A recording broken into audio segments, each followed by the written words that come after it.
அனைவருக்கும் வணக்கம். என் பெயர் சதீஷ். நான் 5ஆம் வகுப்பு படிக்கின்றேன். இப்பொழுது சுற்றுச்சூழலை தக்கு தரும் திருக்குறளை சொல்ல வந்துள்ளேன். விசும்பின் துளியின் அல்லா மற்றங்கே பசும்புல் தலை காண்பது அரிது.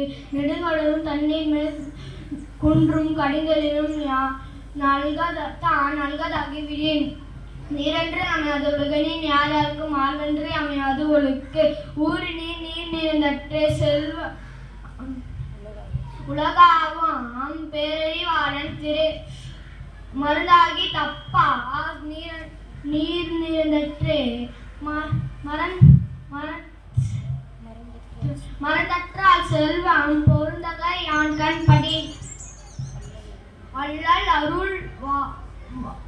அருள் வாழ்வாருக்கு இல்லை வழிவழும்பும் மல்லன் ஞாலம் கரி. புறந்துமை வாணியால் காணப்படும்